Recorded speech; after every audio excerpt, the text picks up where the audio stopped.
종교개혁 기념주일로 지키는 날입니다.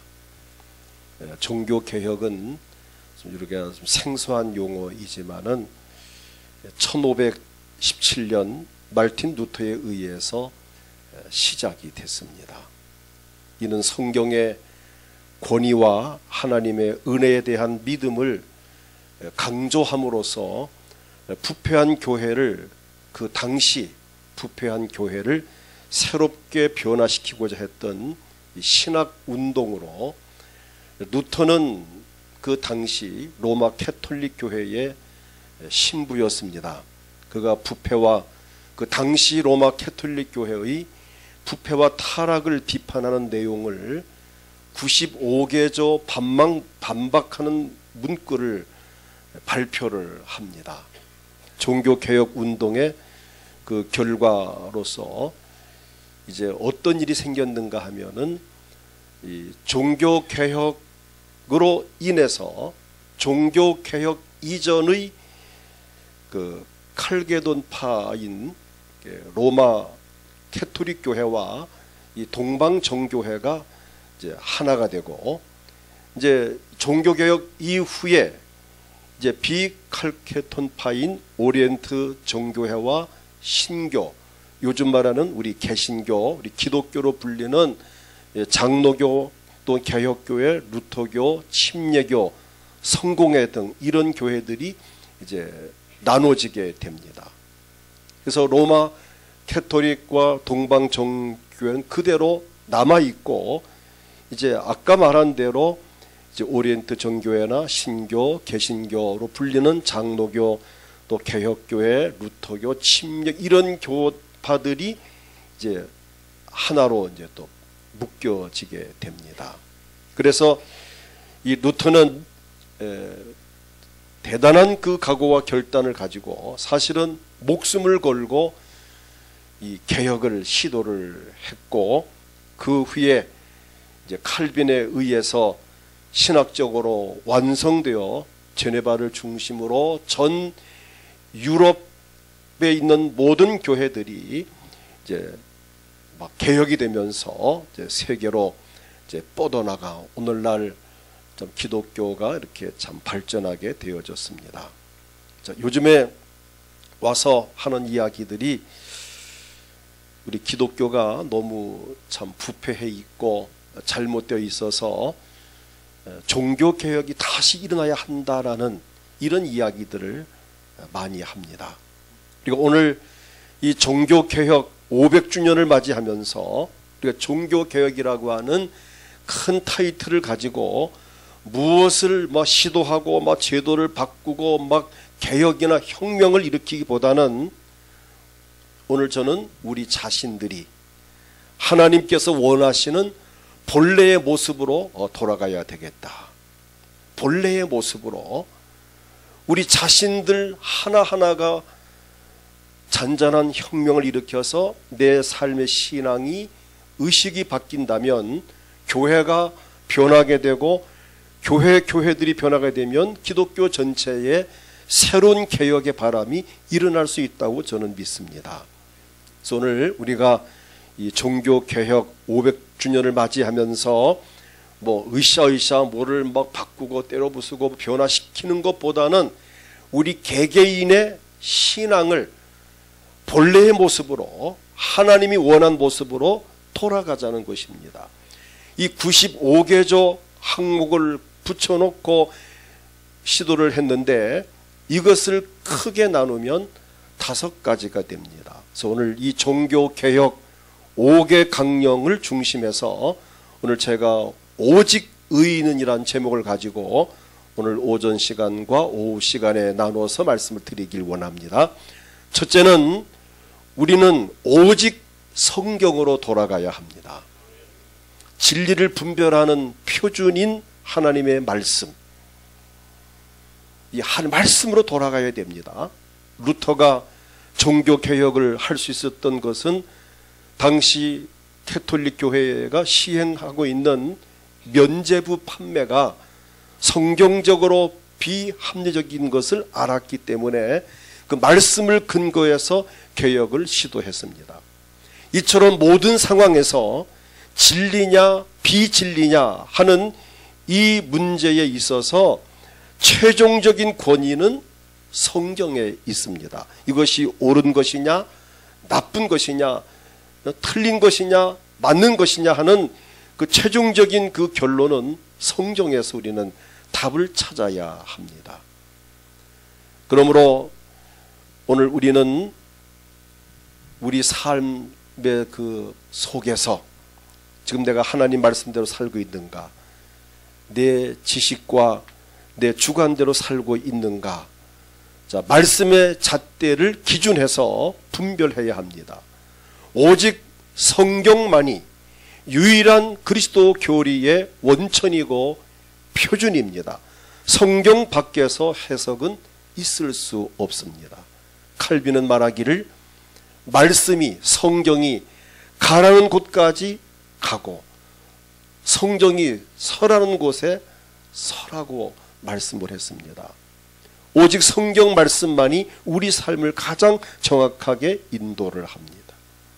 그래서 성경은 예를 든다면 인생 사용 설명서다 이렇게 표현할 수 있습니다. 세상의 모든 제품은 반드시 사용 설명서가 있습니다. 이 마이크 하나를 사도 마이크가 성능이 어떻고 어떻게 써야 되며 어떻게 켜고 어떻게 끄고 어떻게 설치하는 그 설명서가 꼭 들어있고, 이런 모든 저런 모니터를 하나 사더라도 제품 설명서가 반드시 있습니다. 사용 설명서가 있습니다. 자, 그렇다면 만물의 영장으로 지음받은 우리 인간인데 우리 인간이 어떻게 살아야 하는지 사용 설명서가 없다면 말이 안 되죠. 그럼 사용 설명서가 어디 있느냐? 바로 오늘 저나 여러분이 가지고 있는 이 성경 말씀이 바로 사용 설명서입니다. 우리가 성경 말씀을 잘 읽으면 인생이란 무엇인가? 왜 살아야 하며 어떻게 살아야 하며 또 어떻게 살 때 행복하고 어떻게 살 때 불행하고, 자, 우리 인간이 어떻게 살아야 할까 하는 삶에 대한 방식을 이 성경 말씀 속에서 너무 구체적으로 자세하게 잘 기록되어 있습니다. 그러나 우리가 이 성경이 두꺼운 성경을 어떻게 다 여러분들이 읽고 하기가 어렵습니다. 그래서 교회 오시면 담임 목사가 이 성경 말씀을 이렇게 잘 풀어서 해석을 해서 알기 쉽게 듣기 쉽게 이해하기 쉽게 이렇게 말씀을 드립니다. 또 여러분이 자신이 말씀을 집에서 읽고 들으면서 아, 이런 거구나 라고 또 신앙생활을 정립할 수 있습니다. 그래서 우리는 내 인생의 삶의 어떠한 그 방법, 기준을 내 생각, 내 주관, 내 고집대로 내 멋대로 사는 것이 아니라 이 하나님의 말씀대로 살아간다면 절대 인생에 실패가 없습니다.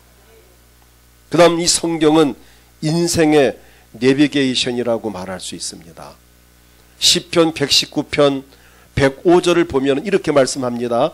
주의 말씀은 내 발의 등이요 내 길의 빛이니이다. 이 성경 말씀은 우리의 인생의 등불이 되고 내 가는 길을 환하게 비춰주는 빛이 된다는 것입니다. 이처럼 하나님 말씀은 내 인생의 내비게이션이다.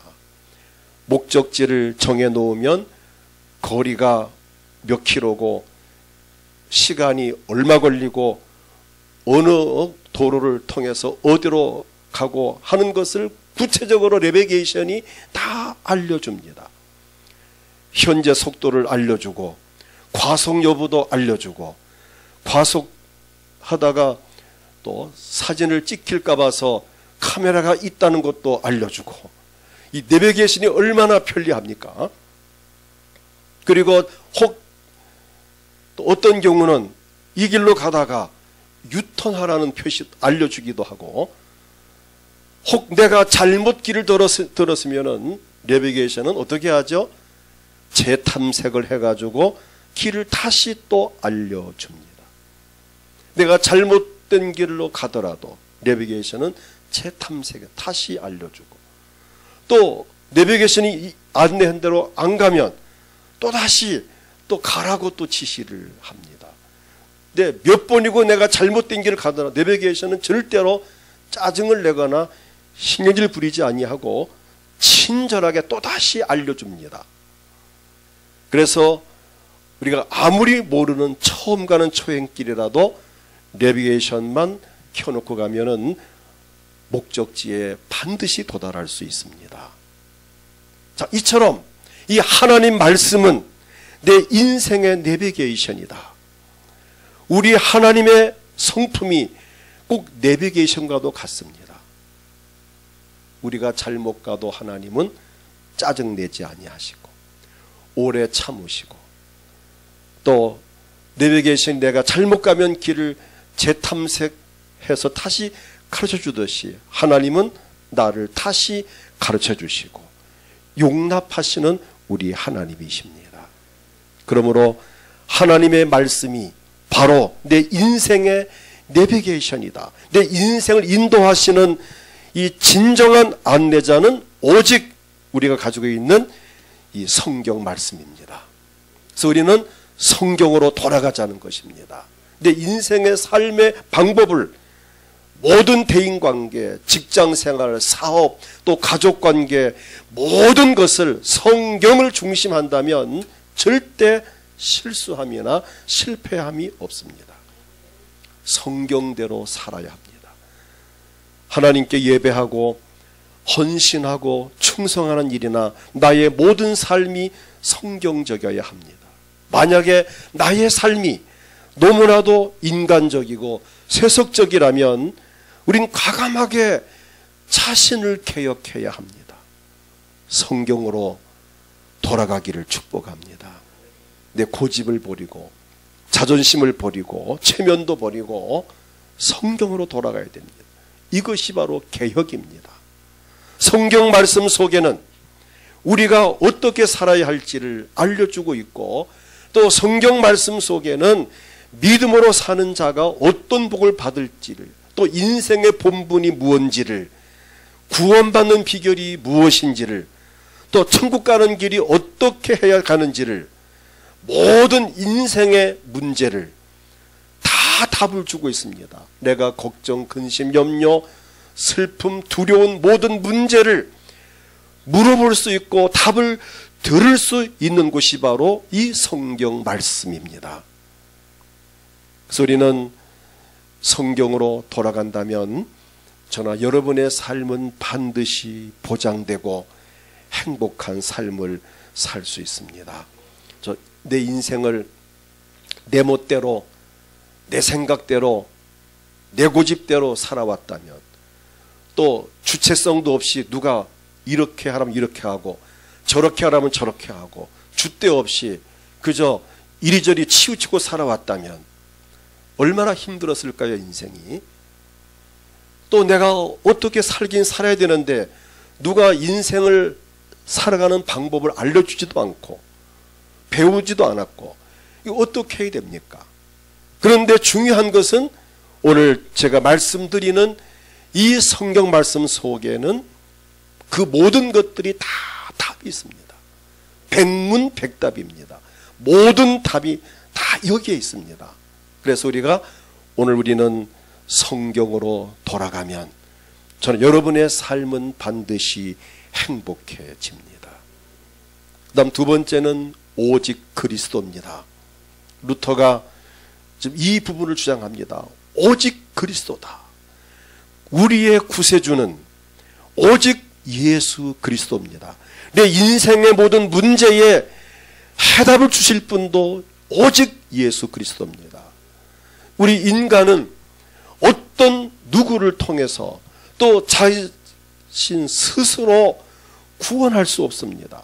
오직 십자가에서 모든 인류의 죄를 담당하고 내 대신 돌아가신 예수님의 그 은혜로만 우리가 구원을 받을 수 있습니다. 예수님 외에는 이 땅 위에 구세주가 없습니다. 사도행전 4장 12절을 보면은 이렇게 말씀합니다. 다른 이로서는 구원을 받을 수 없나니 천하 사람 중에 구원을 받을 만한 다른 이름을 우리에게 주신 일이 없음이라 하였더라. 이 말씀과 같이 지구상에 우리 인간을 구원할 구세주로 오신 분은 아무도 없습니다. 예수님 외에 누구도 구세주로 온 사람이 없습니다. 오직 예수님만이 인류의 구세주로 오셨습니다. 석가모니도 공자도 마흐메트도 자기가 구세주란 말을 한 일이 없습니다. 오직 예수님만이 내가 곧 길이요 진리요 생명이라고 요한복음 14장 6절에 예수님 자신이 내가 인간을 구원하는 길이고 진리요 생명이라고 말씀을 하셨습니다. 구원의 과정도 오직 그리스도 예수님으로서만 가능합니다. 우리가 죄사함 받고 구원받는 것은 오직 예수 그리스도의 십자가의 피 흘림으로서만 가능합니다. 로마서 5장 9절 보면은 그러면 이제 우리가 그의 피로 말미암아 의롭다함을 받았으니 더욱 그로 말미암아 진노하심에서 구원을 받을 것이니라.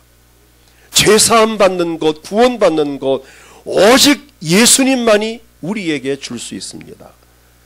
아까 제가 서두에서 말씀드린 대로 말틴 루터가 종교 개혁을 시도한 가장 핵심적인 것은 그 당시 캐토릭에서 면죄부를 팔았던 것입니다.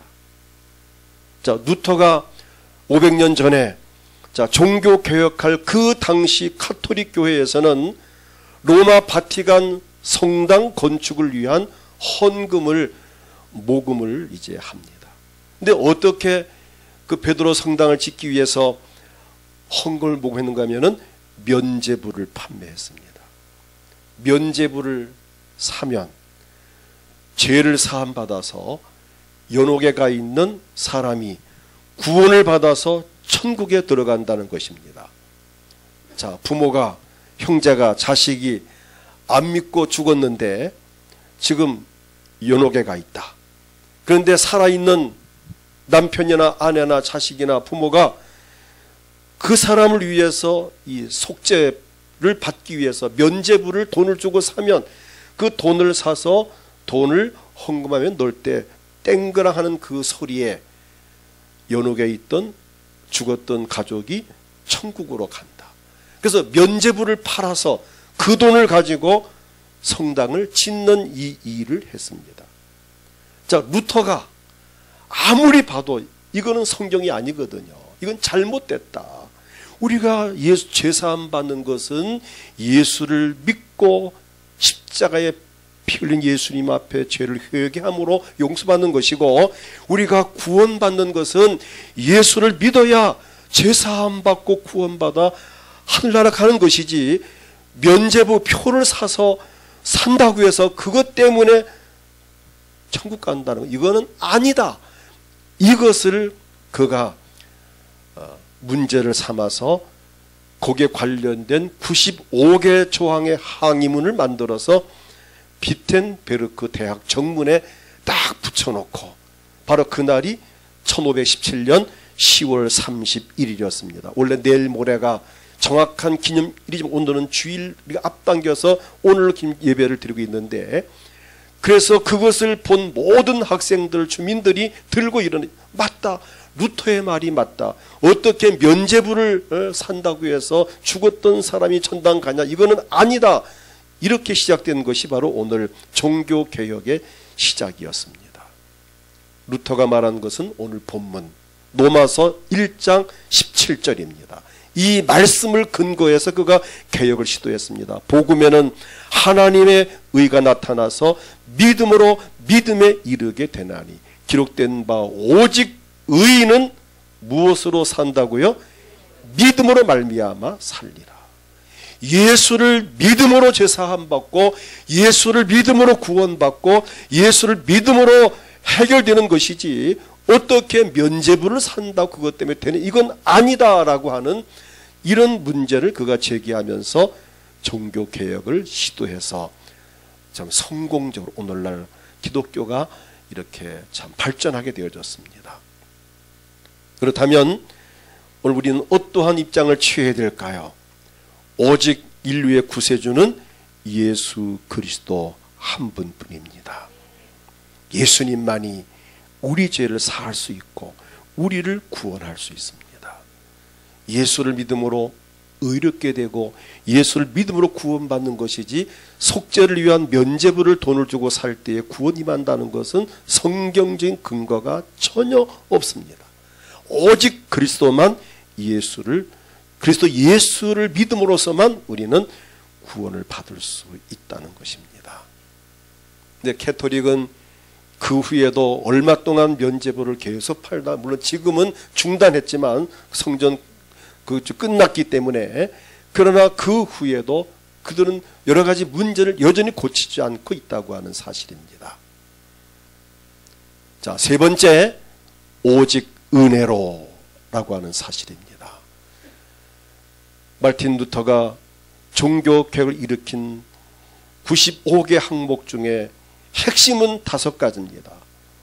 오직, 아까 말씀드린 성경, 그 다음에 오직 예수, 그리고 오직 은혜로, 그 다음에 네 번째는 오직 믿음으로, 다섯 번째는 오직 영광은 하나님께 돌려야 된다.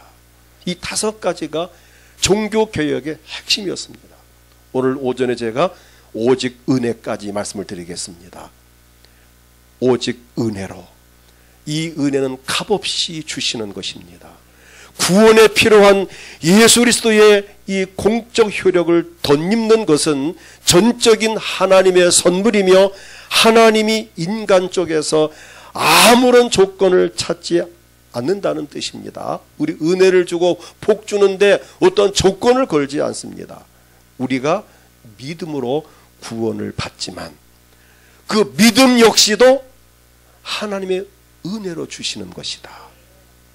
대단히 중요한 말이, 우리가 믿음으로 죄사함 받고 예수를 믿음으로 구원받지만 이 믿음마저도 하나님이 은혜로 주시는 것이다. 이 믿음이 내게 오지 않으면 믿을 수 없습니다. 오늘 여기 처음 오신 분도 계시고 또 새신자분도 계시고 한데, 이 믿음 자체가 내가 뭘 믿어야 되는데 뭘 믿을까? 맞아, 하나님 믿어, 예수를 믿어야지. 자, 이런 마음 자체가 이미 하나님이 주신 것입니다. 내가 교회를 가자, 내가 예수를 믿자, 이 자체가 하나님의 은혜고 하나님 주시는 선물입니다.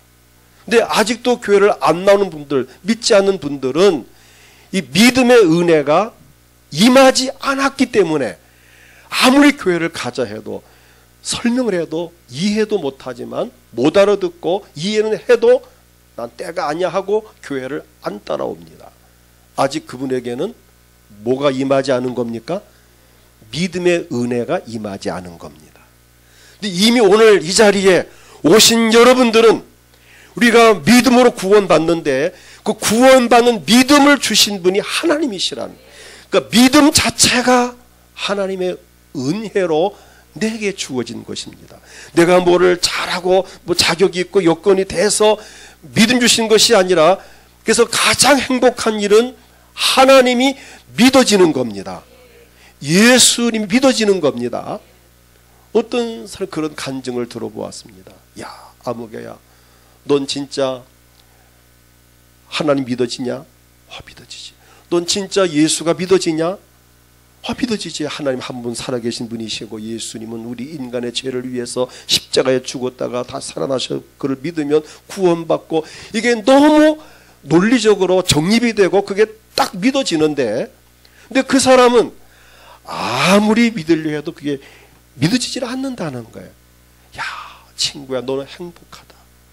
나는 하나님 믿고 싶고 예수를 믿고 싶은데 믿어지지 않아서 못 믿는데, 너는 그게 믿어진다면 너는 정말 행복한 사람이라고 하면서 그렇게 부러워하더랍니다. 오늘 여러분, 예수님이 믿어진다면, 하나님이 믿어진다면 여러분은 그 은혜를 받은 사람입니다. 오늘 우리는 행위의 대가로 구원받는 것이 아닙니다. 디모데후서 1장 9절을 보면 하나님이 우리를 구원하사 거룩하신 소명으로 부르심은 우리의 행위대로 하심이 아니요 오직 자기의 뜻과 영원 전부터 그리스도 예수 안에서 우리에게 주신 은혜대로 하심이라. 우리를 부르신 것이 그분의 은혜요, 믿고 구원받은 것이 바로 그분의 은혜라는 것입니다. 만일에 행위의 대가로 구원을 받는다면 이 세상에 구원받을 사람은 아무도 없습니다. 모두가 죄인인데, 태어날 때부터 죄인인데, 조상적부터 DNA 속에 죄가 흐르고 있는데, 우리 인간이 죄인이 가장 잘하는 것은 죄 짓는 것뿐인데, 자, 선한 행위로 구원받는다면 이 땅에 구원받을 사람은 아무도 없습니다. 어떤 종교에서는 자력으로 구원을 받기 위해서 고행을 하고 업적을 쌓으려고 많은 노력을 합니다. 다 그것이 소용없는 일입니다. 기독교의 구원은 타력입니다. 다른 힘을 힘입어서 얻는 것입니다. 그 다른 힘은 바로 주님의 은혜입니다. 어떤 은혜입니까? 오늘 중요한 말씀을 드립니다. 오늘 여러분들에게 정말 중요한 부분을 설명합니다. 우리가 어떤 은혜를 받았습니까? 하나님 앞에. 우리는 가장 중요한 것은 이미 지난주 말씀드렸지만은 선택의 은혜를 받았습니다.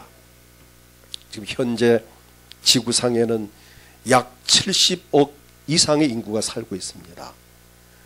그 중에서 저나 여러분을 하나님이 너는 내 거야, 지난주 그리스도의 것으로, 예수 그리스도의 것으로 우리를 하나님이 선택하셨습니다. 이게 은혜입니다. 그 다음 우리를 하나님께서 부르셨습니다. 부르심의 은혜. 선택은 받았지만 아직 하나님 앞에 부름받지 못한 사람도 여러분 가족 가운데에도 있을 것입니다. 택함 받은 백성은 맞는데 아직 하나님께서 부르지 않아서 교회 오지 않고 있는 가족도 있습니다. 그 다음 용서의 은혜입니다. 우리가 지은 죄가 한두 가지가 아니고 엄청나지만 그 모든 죄를 내가 하나님 앞에 인정하고 자백하고 회개할 때에 용서해 주시는 용서의 은혜를 받았습니다. 그 다음 긍휼의 은혜입니다. 우리를 불쌍히 보시고 내가 하나님 아버지 기도할 때마다 다가오셔서 나를 딸아, 아들아, 종아, 나를 위로하고 격려하고 용서해 주시고 내 마음에 기쁨과 평안을 주시고 내게 은혜를 베푸시는 이 긍휼의 은혜, 또 기도할 수 있는 은혜.